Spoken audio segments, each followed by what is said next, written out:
ओम शांति। आज 26 अगस्त 2024 के साकार मुरली है।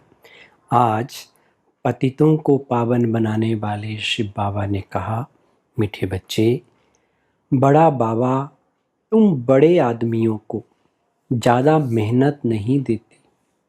सिर्फ 2 अक्षर याद करो, अलफ और बे। मीठे बच्चे, बड़ा बाबा तुम बड़े आदमियों को ज़्यादा मेहनत नहीं देते। सिर्फ 2 अक्षर याद करो, अलफ और बे। प्रश्न, रूहानी बाप का मुख्य कर्तव्य कौन सा है जिसमें ही बाप को मज़ा आता है? रूहानी बाप का मुख्य कर्तव्य कौन सा है जिसमें ही बाप को मज़ा आता है? उत्तर, रूहानी बाप का मुख्य कर्तव्य है पतितों को पावन बनाना। बाप को पावन बनाने में ही बहुत मज़ा आता है। बाप आते ही हैं बच्चों की सद्गति करने, सबको सतो प्रधान बनाने, क्योंकि अब घर जाना है। सिर्फ एक पाठ पक्का करो, हम देह नहीं आत्मा है। इसी पाठ से बाप की याद रहेगी और पावन बनेंगे।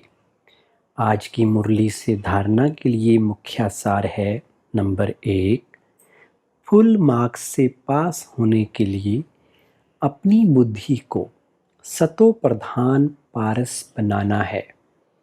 मोटी बुद्धि से महीन बुद्धि बन ड्रामा के विचित्र राज को समझना है।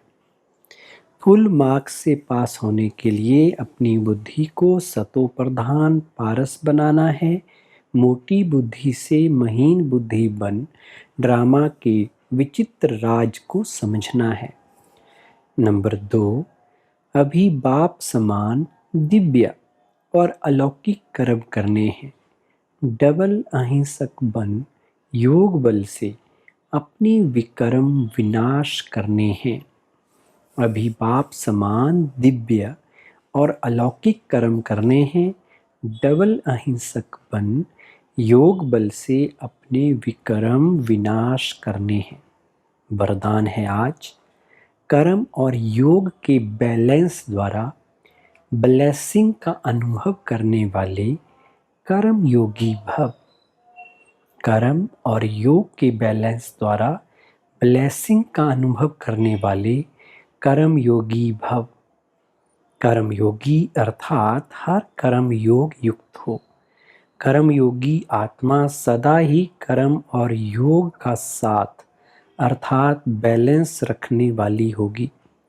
कर्म और योग का बैलेंस होने से हर कर्म में बाप द्वारा तो ब्लेसिंग मिलती ही है, लेकिन जिसके भी संबंध संपर्क में आते हैं उनसे भी दुआएं मिलती हैं।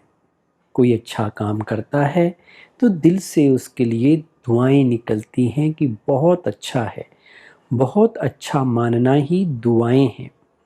स्लोगन, सेकंड में संकल्पों को स्टॉप करने का अभ्यास ही कर्मातीत अवस्था के समीप लाएगा।